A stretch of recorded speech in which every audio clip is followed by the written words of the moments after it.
Actuellement, la régie se porte relativement bien. On a émis plusieurs publicités puis diffusions en communication dans les dernières semaines, même les derniers mois pour confirmer aux gens que pour la régie, c'est sûr que la période de pandémie est difficile sur l'achalandage, mais on est là, on est présent pour les citoyens, pour les gens de la Gaspésie et les îles. On continue à offrir exactement le même service qu'auparavant. On a appliqué vraiment les normes exigées là, par la santé publique pour le transport en commun. On reste un besoin essentiel pour la population. Alors, je dirais que dans l'ensemble, ça se passe bien. C'est sûr que présentement, on a vécu des baisses d'achalandage importantes, mais c'est la norme un peu partout là, dans l'ensemble de la province. Alors, on souhaitait faire un rappel aux gens pour leur dire qu'on est là pour les aider, qu'on est là pour les amener à destination dans leurs besoins de déplacement pour le travail, la santé ou autre. Donc, là, je dirais que la régie se porte quand même bien malgré la situation. C'est la totalité des trajets qui sont en opération? Oui, la totalité des trajets sont en opération. Il y a le trajet qui n'est pas très régulier, qui relie Murdochville à Gaspé, qu'on a mis sur réservation parce que c'est un peu plus complexe parce qu'on fait ce déplacement-là avec un service de taxi et non pas un autobus. Donc, on est beaucoup plus limité au nombre de personnes qu'on peut déplacer. Sinon, pour le reste du service, c'est identique à ce qu'on offrait avant la pandémie. Les bureaux administratifs sont fermés au public, mais le service à clientèle, il reste opérationnel, là. Exactement. On maintient les mêmes heures de service. On est disponible au téléphone, sur Internet pour la clientèle. Puis les gens, s'ils ont besoin de se déplacer dans les bureaux administratifs, ils peuvent appeler avant puis annoncer leur présence pour venir acheter des billets ou renouveler un abonnement.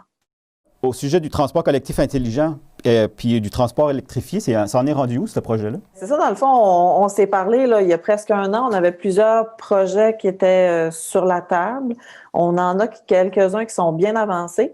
Le projet d'application, qu'on pourrait dire, de système de la régie est sur le point d'être testé sur le terrain. On s'attend là, d'une semaine à l'autre de commencer à roder là, le système de services intelligents pour la régie. Dans le fond, ça va impliquer un nouveau système de réservation, un système de répartition pour l'équipe technique puis pour les chauffeurs. Et ça va permettre un lien beaucoup plus direct avec les clients. Donc, ils vont pouvoir réserver en ligne, valider l'endroit où est l'autobus sur le territoire, confirmer eux autres mêmes les horaires des autobus. Donc, l'information va être beaucoup plus fluide entre les clients, les chauffeurs et l'équipe de répartition et d'administration. Et ça, c'est vraiment sur le point d'être mis en place. Ensuite, tout ce qui est le volet électrification, on travaille encore d'arrache-pied sur établir une façon de le faire. Je vous dirais que c'est pas facile parce que pour l'électrification du réseau, j'ai l'impression que des fois que mon organisation va plus vite que le reste de la machine. Les subventions sont difficiles à obtenir pour la formule qu'on a. On essaie vraiment de trouver la bonne option, la bonne solution pour introduire le plus possible et assez rapidement des véhicules électriques sur le réseau. Alors, on souhaite le renouvellement de contrat pour l'année prochaine. On souhaite, dans cette année-là, commencer à introduire là, ce genre de véhicules-là sur le réseau. Ensuite, on a le projet de T-Cité qui est entamé, qui est un projet qu'on est en collaboration avec plusieurs municipalités du territoire où on fait du partage de véhicules électriques. Chacune des municipalités qui est impliquée dans le projet a acheté un véhicule électrique pour les employés, dont la régie aussi, nous avons acquis une voiture électrique pour les employés et ces véhicules-là sont disponibles pour les citoyens. À partir de l'année en cours, dans les prochaines semaines, on va commencer à diffuser l'information sur la façon de faire pour établir le partage de ces voitures-là avec la population. Là, prochainement, avec les creux, il y a un événement virtuel qui s'en vient au mois de janvier, du 25 au 29. C'est quoi, au juste? Cet événement-là, c'est je vais bien prendre le Forum de l'action climatique. C'est un forum national qui est organisé par, je vais bien dire le nom parce que c'est toujours compliqué, le Regroupement national des conseils régionaux de l'environnement du Québec. Donc, c'est l'organisation nationale qui regroupe tous les creux de la province. En fait, le projet T-Cité est une initiative au départ du Conseil régional de l'environnement ici en Gaspésie et aux îles.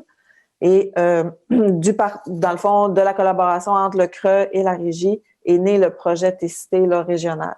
En fait, nous allons, moi puis Élise Tremblay, qui est la chargée de projet au CRA, présenter la régie, sa façon de faire au niveau régional, parce qu'on s'entend que c'est une structure assez unique. Et ensuite, on va présenter le projet TCT, où on en est rendu et vers quoi on s'en va là, dans la prochaine année. Donc, c'est un forum qui est très intéressant, qui regroupe plein de sujets au niveau de l'environnement, de l'économie de l'environnement, comment la nouvelle planification du gouvernement va s'établir dans les prochaines années, puis quel impact ça va avoir au niveau de la province, au niveau de l'économie et au niveau de l'environnement. Donc, c'est un événement qui est offert à tous et qui est gratuit. Nous, notre présentation va être le 27 janvier. On va participer à une table ronde avec différents partenaires sur les projets de mobilité qui favorisent l'économie de l'endroit et qui favorisent aussi l'économie de GES, dans le fond, par l'établissement de ce projet-là. Ensuite, on va participer à ce qu'on appelle une table des experts où on va répondre aux questions là, des gens qui sont là, branchés en ligne avec nous. Mais les gens qui veulent assister, il faut qu'ils s'inscrivent d'avance. Oui, c'est une inscription d'avance. Puis, mais comme je vous dis, là, c'est gratuit, c'est vraiment ouvert à tous. Puis, vous pouvez vous inscrire là, à différentes activités là, sur l'ensemble de l'événement sur je pense, c'est 3 ou 4 jours. La régie, malgré tout ça, est en très bonne santé au niveau de ses projets puis au niveau financier. Heureusement, la pandémie n'a pas eu d'impact majeur au niveau des finances de la régie. Le ministère des Transports est là au niveau des subventions. Même a établi des subventions d'urgence pour les organismes qui avaient des pertes de revenus importantes au niveau de l'achalandage.